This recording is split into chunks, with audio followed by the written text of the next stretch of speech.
Salamat pong muli sapagkat tayo muling nagbalik sa ating programa at nagpapasalamat po kami sa inyong pangunawa na may mga bagay tayong hindi na inaasahan ay nangyayari at marami pang mga mangyayari sa pagdating ng panahon na kung saan ay napakalapit na ng pagdating ng ating Panginoon. Ano po?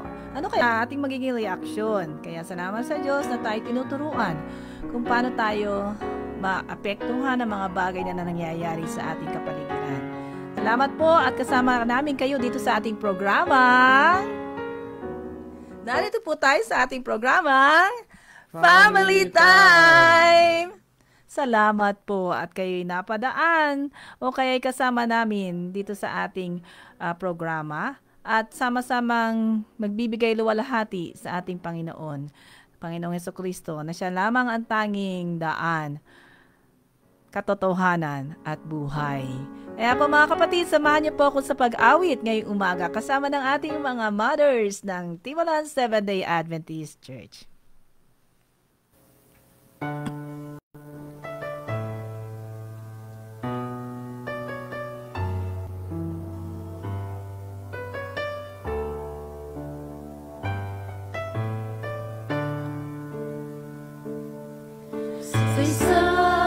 Sandali sa huling tunog ng trumpeta, sa isang sigaw, sa isang kisap mata, darating na siya, si Jesus nating pag-asa.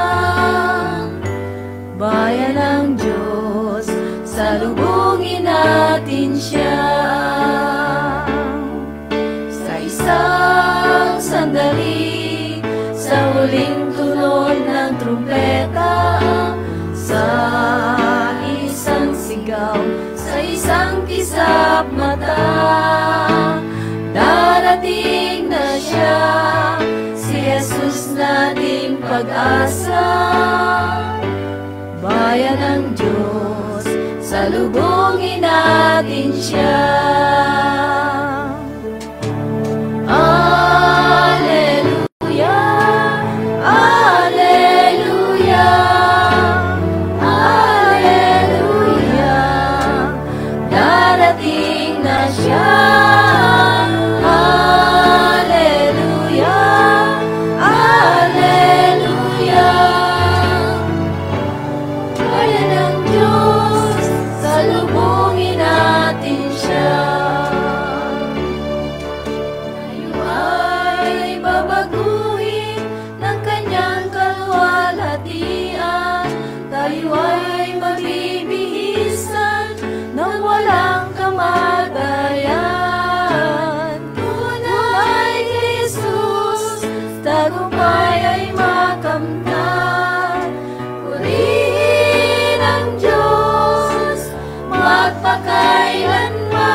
Salamat po at nakasama natin ang ating mga mothers ng Timolan Seventh-day Adventist Church at kung saan ay binabati rin po natin sila ngayong umaga.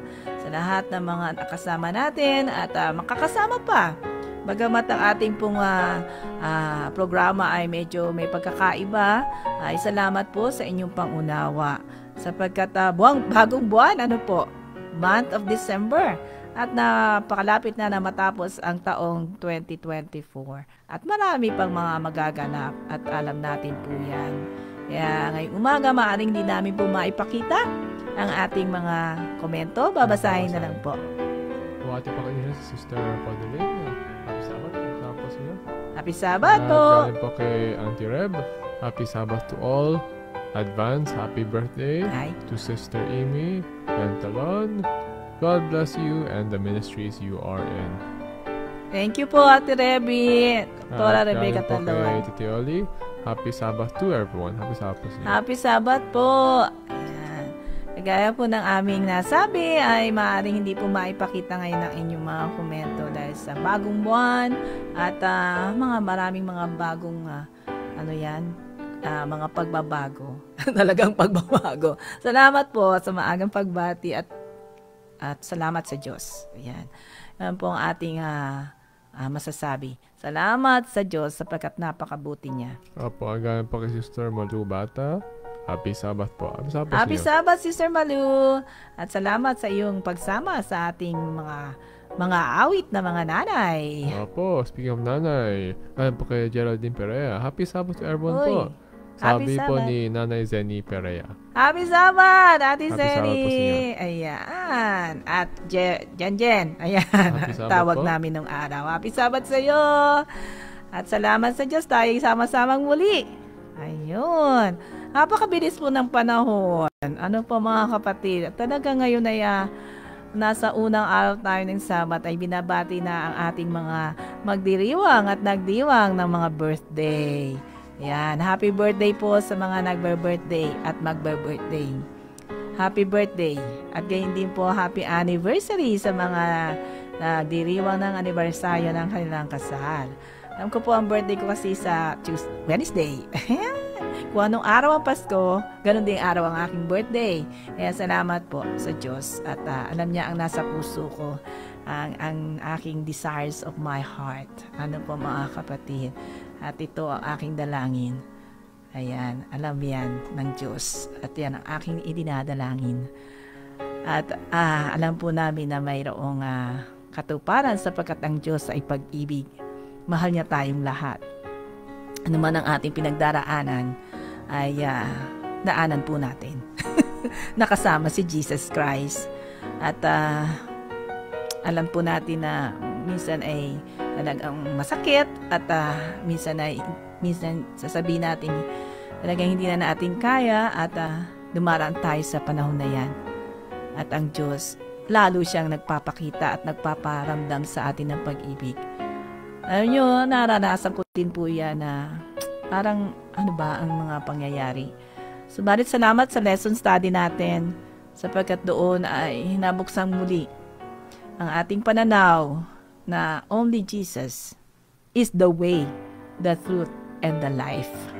Kaya ang kaganda po ng lesson study natin ngayon na kung saan ay kapupulutan natin ng pag-asa. Kaya sa mga may birthday, happy birthday po sa inyo. At kung hindi ko man po mabanggit ang inyong mga pangalan, ay happy birthday po. Yan, tayong lahat ay uawitan ng ating The Family Voice of Praise.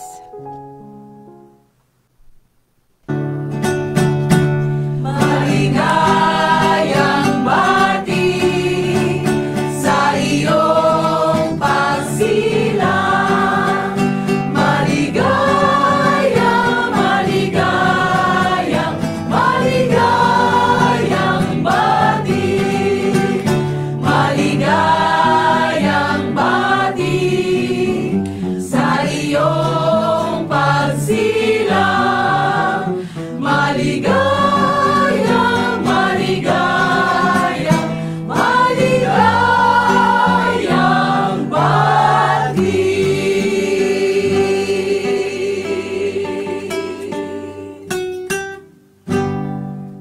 Happy birthday po sa lahat ng mga magbe-birthday at nag-birthday. At dalangin natin ang mabubuting kalusugan kagalingan sa anumang karamdaman, at gayon din po lakas at buhay at patuloy na makapaglingkod sa ating Panginoong Jesucristo bago siya dumating. Habang naghihintay tayo, ang sabi nga po ay tayo magkaroon ng buhay na pag-asa, sapagkat nariyan ang maraming bagay na daraanan, lalo na ng mga anak ng Diyos. Kaya kapit po tayo at lagi nating ilagay sa puso at isipan natin, Jesus is the way, the truth, and the life.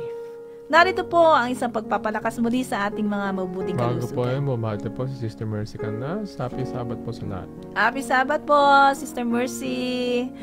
Yan. At narito po ang ating doktora, Doktora Rebecca Talon. Isang magandang araw po sa ating lahat. Ipagpatuloy natin po ang pagtalakay ng castor oil. Ang sinundan nating presentasyon po ay nag-ulat tayo ng mga benepisyo ng castor oil. Ngayon po, pag-usapan natin ang castor oil pack. Ito po ay naging sarili kong karanasan. Ako mismo po gumamit na nitong castor oil pack at ipagamit ko na rin ito sa mga pasyente ko po na ang gusto ay isang natural na pamamaraan. So, ang castor oil pack po, sabi, is a naturopathic therapeutic technique using castor oil na inilalagay po ito sa sa externally o sa labas po para magpigil ng inflamasyon o pagkakasakit. Ito po ang bintahin ng castor oil pack. So, body, mind, and soul wellness and health optimization, pag may hormonal imbalances po, kamukha ng menopause, estrogen dominance, kung hindi mapadumi o sobra naman ng pagdumi, diarrhea, kung hinahangin ng tiyan, hindi natunawan, kung irritable po ang sistema ng panunaw natin, kahit sa insomnia po, ginamit to, stress reduction, pag masyadong pag-aalala, depression. Gayun din sa mga hindi normal ang kanilang monthly or yung kanilang regla, doon din sa mga may ovarian cysts, uterine fibroids, kung mayroon pong problema sa breast, sa cancer, sa tumor, gayun din sa mga thyroid natin, pagdidetox din ng liver, tulad din ng ginagamit din po ito sa fatty liver, sa arthritis at mga sakit sa ating mga joints. Paano ito nagaganap? So, ganito po yan eh. Ang castor oil ay mayroong isang property na ricinoleic acid. Ito po isang bahagi niya na nakapakita po na ito isang analgesic, yung nakakabawas ng sakit at anti-inflammatory effect. So, kahit saan tapat ng mayroong pamamaga, yan po ang gagamitin at nakaka-reduce po ito ng ng mga ailment. Sabi nga po, sa bawat castor oil ay meron po ito ang kanyang ricinoleic acid ay 90%. And ang iba po ay linoleic and oleic acid. Para daw po itong yung sa hormone na prostaglandin E1, sa tao po ay is a strong inflammatory agent in our body. Okay, ano po mga castor oil ang ating bibilin? 100% pure, cold press, glass bottle, at yung hexane free. So, paano po ito ginagamit? So, ganito po ang paggamit nito. Kukuha po kayo ng pirasong tela o kahit na yung pinagamitan na kamiseta, ang ginagamit ko po ay yung blue sheet o yung pad na sa mga on bed na mga pasyente. Ito po ay yung size po nito ilalapat ninyo sa kung sosobrahan nyo yung laki ng inyong paglalagyan. At lalagay nyo po yung castor oil, pagkalagay nyo po, inyo po isecure ito ng tape. So, iwanan nyo po doon ng magdamag. So, ang po nito, nakakabawas nga ng inflammation. So, pwede nyo po ulit gamitin inyong tela at dagdagan nyo na lang ng castor oil. Sa mga may bukol po o tumor, minimum po 1 month na gabi-gabi inilalagay. And sa akin po, karanasan ko po, meron po akong mga bukol na hanggang ngayon po awa ng Diyos, nanatili lang silang bukol at wala silang activity. Yun po ang ng castor oil. So, ganun po lang ang paggamit. Ilalagay nyo. Sa ibang lugar po, nakakabili sila ng castor oil patch. So, yun po ang maganda sa castor oil. So, maraming salamat po. Maraming salamat po, Dr. Rebecca Talon. At talaga pong napaka-informative ang ating natuklasan ngayon sapagkat gumagamit po kami ng castor oil kaya ng direct na ipinapahid. Yung pala po ay kailangan ay nasa tela. Ano po, mga kapatid? At kung kayo po'y gumagamit ng castor oil ay magandang ating sundin ang payo ng ating doktora ngayong umaga. At sa kanyang karanasan ay naging maganda ang resulta. At salamat sa Diyos sapagkat patuloy tayong binibigyan ng mga ganitong informasyon na kung saan ay makakatulong sa bawat isa sa atin, lalo tigit sa lahat sa mga nakakaranas ngayon ng mga gayong mga karanasan. At ito'y malaking bagay po, mga kapatid. At naway ating bigang daan. Salamat po, Doktor. Ayan, salamat po, Doktora Rebecca Talon, sa inyo pong kalamang ibinahagi muli dito sa ating programang Advent Family Time. At isa pa, kasama natin lagi ang ngiti sa ating mga labi, kaya tayo umawit kasama ng ating mga kabataan.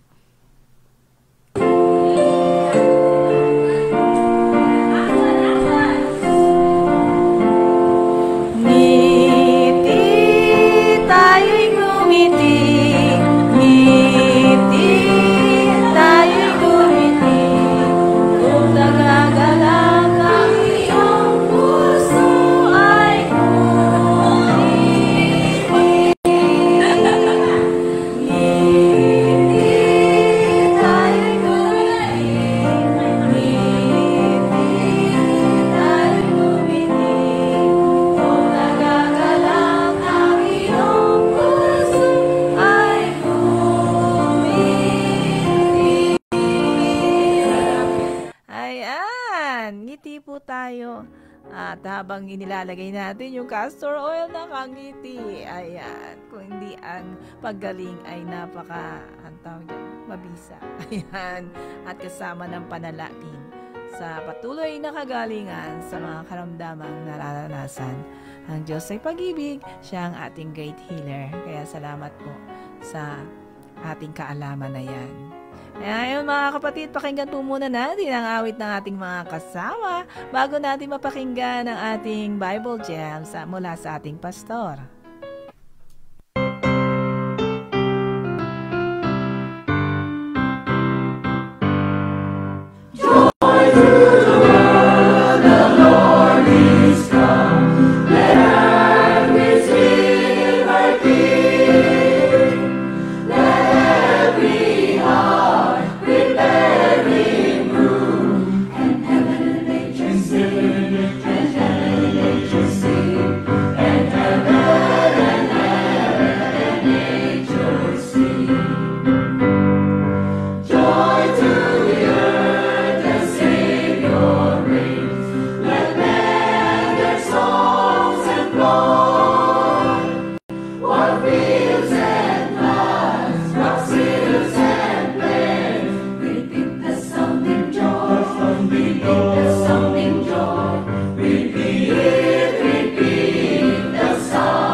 maagang awiting pang Pasko. Salamat po sa ating The Family Voice of Praise at dalangin natin na mabubuting kalusugan ng bawat isa. Narito po mga kapatid, spiritual na ating pangangailangan mula sa ating Pastor Josiah Esguera. Good morning po sa inyong lahat at welcome po sa GEMS. Happy Sabbath po. At ang ating talata po para sa umagang ito ay matatagpuan po natin sa John chapter 15 verse 12. John chapter 15 verse 12, ang sabi po dito, "This is my commandment, that you love one another as I have loved you." For this morning, I want to share to you 3 points about the passage. Una, we are to understand that loving one another is not just a suggestion, but is a command from God. Napaganda po na makita po natin dito sa talatang ito yung kung ano po yung sinasabi ng Diyos sa kung ano yung ating dapat sundin. Ibig sabihin mga kapatid, kung paano po nakikita natin yung 10 utos na dapat natin itong ilagay sa ating mga buhay at makita ito sa kung paano tayo namumuhay bilang mga Kristiyano. Yung pagmamahal sa ating kapwa ay isa rin po pala sa mga utos ng Panginoon para sa atin. Napaalinaw na binabanggit dun po sa talata that this is my commandment. Jesus want to emphasize that loving one another is not just a suggestion but a direct command from Him.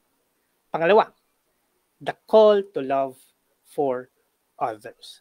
Alam niyo mga kapatid, ang tunay na nakakilala daw po pala sa Panginoon ay ang isang tao na nagmamahal hindi lamang para sa kanyang sarili, hindi lamang para sa mga mahal niya po sa buhay, pero yung pagmamahal po niya sa kanyang kapwa. At napakalawak po ng sakop pag sinabi po nating kapwa. Hindi lang po yan yung ating mga nakakadaupang palad, hindi lamang po yan yung ating mga relatives o kaibigan, hindi lamang po yan yung mga kasama lang natin sa iglesia. But loving one another means to love people even if they're difficult to love. At napakaganda na mapahayag po sa ating buhay na tunay na ating pong kinikilala pala si Kristo kung ating ipapractice yung ating pagmamahal sa ating kapwa lalo't lalo na para sa mga taong nangangailangan ng pagmamahal kahit na minsan sila po ay hindi kamahal-mahal. Pangatlong bagay, if we understand that this is a command and we are to love one another, this is modeled in the love of God. It's modeled in Jesus' love for us. You know, my dear brothers and sisters, it's really hard for us to love a person that sabi po natin, hindi po natin ganong ka-vibe, o sabihin po natin, hindi natin ganon kadaupang palad, hindi natin ganon kaibigan o kakilala, o minsan tayo rin po ay merong hindi ganong mabuting relasyon sa kanila. But the standard to how we love them is to how Jesus have loved us. Napaganda po palang balikan na kung saan, paano po ba talaga yung pagmamahal ni Kristo para sa atin? Diba siya po ay bumaba pa mula sa langit para lamang ipanukala yung kanyang pag-ibig para sa atin. Ang sabi nga po dun sabi ni Ellen White, Jesus came down, Jesus died, not because He deserved, but we deserve. He put up His life para sa atin, o He gave us the future na kanyang binata sa cross para lamang bigyan tayo ng future na hindi naman para talaga sa atin. And this is how we can see how we could love people around us. It is modeled in Christ's love for us that we can love other people. I hope, my dear brothers and sisters, this is something that you could reflect upon this Sabbath day. And to look at each one, not only your family, not only your loved ones, not only the people who are close to you, but all people who needs the grace of God, needs to be loved as Christ loved them. God bless po sa inyo lahat. God bless po, Pastor Josiah Esguera, at salamat po sa inyong muling paalaala na ang pag-ibig, ayan, love, ayun. At narito po ang tugon ng ating mga kapatiran. Ang sabi nila ay,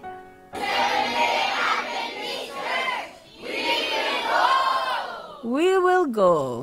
Spread the love. Ayan. Ang pag-ibig ng Diyos ay ating ipalaganap. Siya nga po ay bumaba rito upang sa gayon ay tayo ay mailigtas sa kamatayan, kundi magkaroon ng buhay na walang hanggan. For God so loved the world that He gave His only begotten Son, that whosoever believeth in Him should not perish, but have everlasting life. Thank you, Lord, sa iyo pong pagbaba dito. At naway yan po ang ipamahagi at ilagay natin sa isipan ng ating mga maliliit na bata, ating mga anak, ang ating mga bata doon sa church, kung bakit ay sineselebrate yung Kapaskuhan at hindi natin pag-usapan kung ito ba ay tama o hindi, kundi bakit, ano ang dahilan, bakit na merong mga ganyang pagdiriwang. Hindi yung kasi po meron ako natanong at ang sagot ay nakakalungkot dahil hindi yung tunay na dahilan ang kanyang naisagot. Na ang tunay na dahilan ay ang ating Panginoon sa Kristo. Ang tunay na dahilan ay ang pag-ibig niya sa atin, na kaya siya ay iniwanan niya yung langit na bayan upang sa gayon sa mundong ibabaw na to siya ay manirahan kasama ng mga tao upang maranasan niya ang maging tao at tayo ay kanyang iligtas, tayo kanyang pagalingin sa anumang mga karamdaman. Kaya yan nawa po ang maging nasa isipan ng bawat isa sa atin, lalo na po sa panahon na ito. At hindi naman natin maikakailayan sapagkat ang traffic ay nararamdaman nyo na at ang simoy ng hangin ay kakaiba. Kaya ang lahat ng tao ay parang nagmamadali. Ano po mga kapatid? Kaya naway ang bawat isa sa atin matimo ang tunay na dahilan. Ano nga po ba? Kundi ang ating Panginoong Kristo na siyang nagmahal sa atin at hanggang ngayon tayo mahal pa niya. Kaya nga po ang sabi nga, if you love me, keep my commandments. Salamat po sa pagpapaalaala niyan. At narito po mga kapatid, pakinggan muna natin ang isang awit bago tayo tuluyang magtapos sa pamamagitan ng panalangin ni Brother Miko.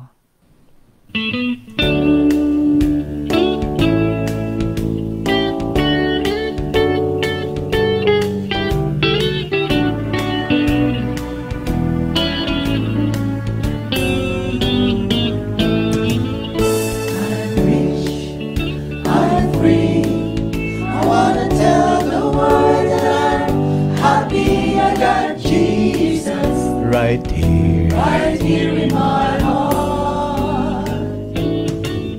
I'm alive and living, all because of forgiven. I got Jesus right here in my heart. I love the thrill that I feel when I get together with God's wonderful people. Love the thrill that I feel when I get together with God's wonderful people. What a sight just to see all the happy faces praising God in heavenly places. What a thrill that I feel when I get together with God.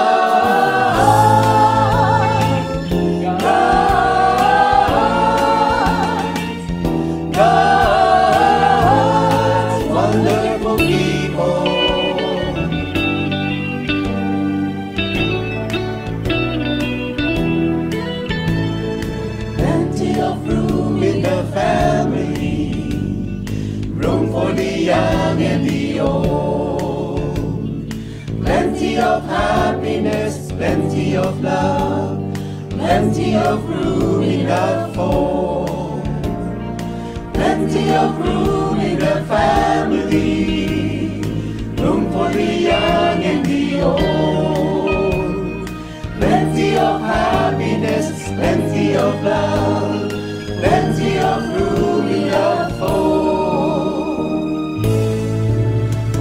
So glad I'm a part of the family of God. I've been washed in the fountain, blessed by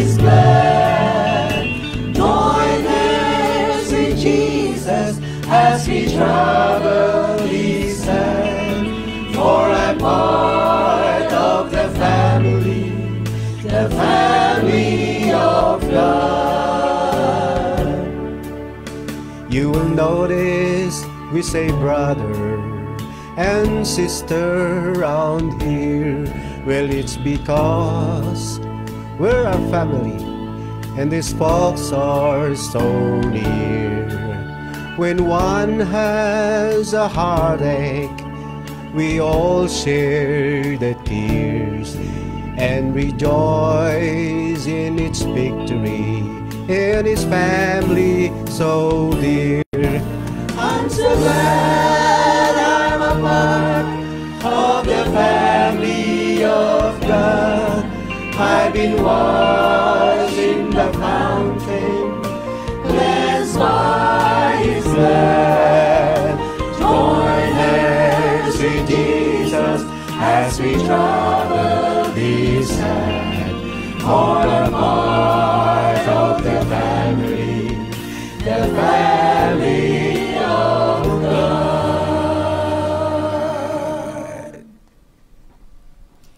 Maraming salamat po, the family Voice of Praise. I'm so glad I'm a part of the family of God, which is the Seventh-day Adventist Church. Ayan. At sama-sama tayong dadalangin na tayo sama-samang sasalubong sa kanyang napakalapit ng pagdating na mayroong ngiti sa labi. Ayan. Brother Miko? Opo, gaya po kay Sister Tina Saucedo. Happy Sabbath everyone. Happy Sabbath po po. Sa inyo. Gaya din po kay Steven Tong. Happy Sabbath po. Happy Sabbath, brother. Opo.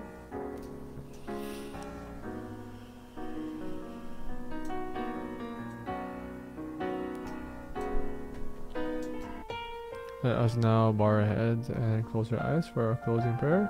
Let us pray. Our most gracious Heavenly Father, Lord, we thank you for the Sabbath.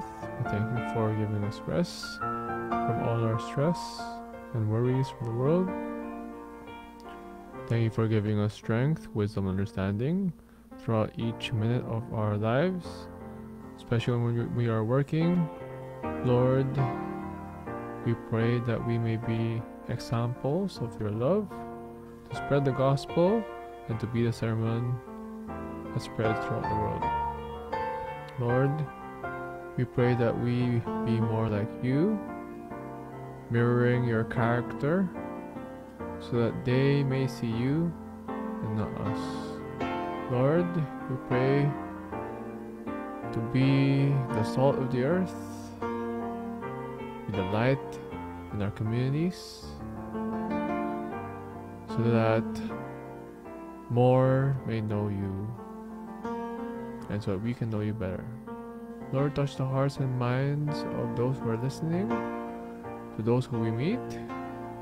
Lord, we give all the glory to you. We pray, oh Lord, for those who are sick, those who are spiritually weak, to those who are emotionally and socially and psychologically sick. Lord, you are a great healer, and especially those who are physically sick, oh Lord, you know what is in our body and you design each part of it. Lord, we know our prayers will be answered in your perfect time. As we wait for you, O Lord, we will work and serve you. Give all the glory to you, and forgive us all our sins of going against you. Bless all the programs, the Sabbath day, online and offline. In Jesus' special name we pray. Amen. Amen. Maraming po salamat. Maraming salamat sa iyo, Brother Mike. Maraming salamat sa iyo, Brother Miko. At ito po ang inyong lingkod, Sister Ivy Talon, nagsasabing, to God be the glory!